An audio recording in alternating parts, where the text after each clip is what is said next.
Hey all, this is Jess and welcome back to Sunflower Dairy.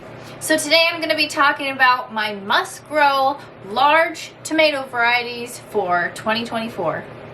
Alright, so first up is Blue Beauty. This is a beautiful tomato. It has colors of blues and pinks and reds, and it mainly has blue shoulders. But Blue Beauty, it has that dark coloring, so it has that smoky taste, but it also has the red or pink flesh in it, so it also is a little bit acidic. But this is a very good and beautiful tomato. Next up is Large Barred Boar. This is legit usually a pretty big tomato, and it's usually one of my first to ripen, and it has the streaking on it, so that is a very beautiful tomato.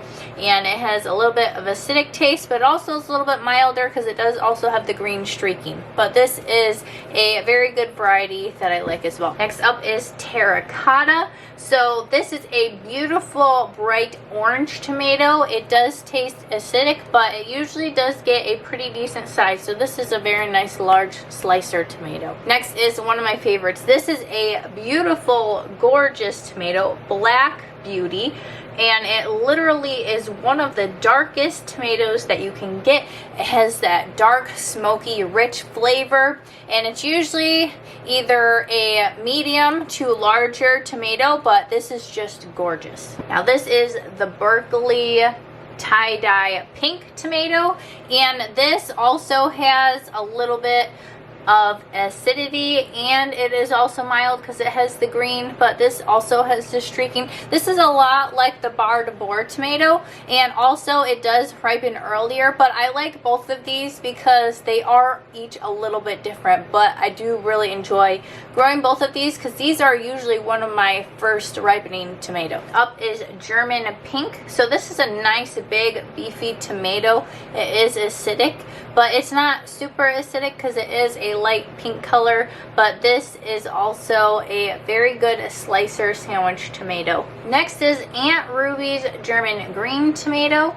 So this is a very nice mild flavor, but also this is different than, you know, a lot of times you'll see recipes for green fried tomatoes. So when you see those recipes, those are actually unripened tomatoes. This tomato, when it ripens to green, and you can actually tell that it's a ripe tomato when you pick it. It actually feels like a ripe tomato. So this is different than, you know, the fried unripened green tomatoes. So this is a really beautiful tomato and nice big slicer tomato as well.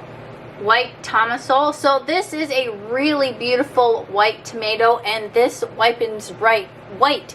So it is such a beautiful tomato to have. It is a nice large tomato, so it's a nice slicer, but has very mild light flavor. So that is very nice, especially for people who don't like that really strong tomatoey taste. This is a really nice mild tomato if you wanted to try something with not as strong of a flavor. Next up is Ananor. So this is a beautiful tomato. It gets very large and it has that nice, beautiful, dark, smoky flavor to it.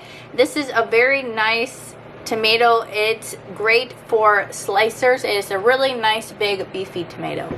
Next is a Great White. This is another one of those really nice white tomatoes with that very light flavor to it, but just a very nice tomato to grow. Next up is Kellogg's Breakfast. So this tomato is very, very large, at least when I've grown it. This is one of the biggest tomatoes that I have grown, and it has that very light, beautiful yellow tomato taste.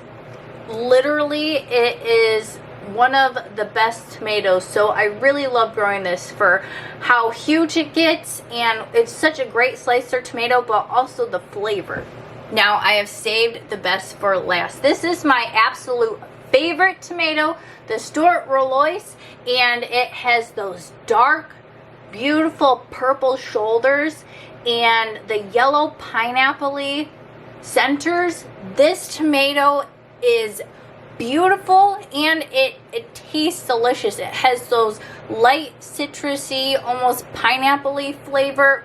You know, it still has that tomato flavor, but it's just a very light, beautiful tomato, and it has that hint of smokiness because it also has the purple shoulders. So this is a very beautiful tomato. This is a medium to large tomato, so not a super huge slicer tomato, but definitely for the flavor of this is 100%. I will always grow this tomato. It is beautiful.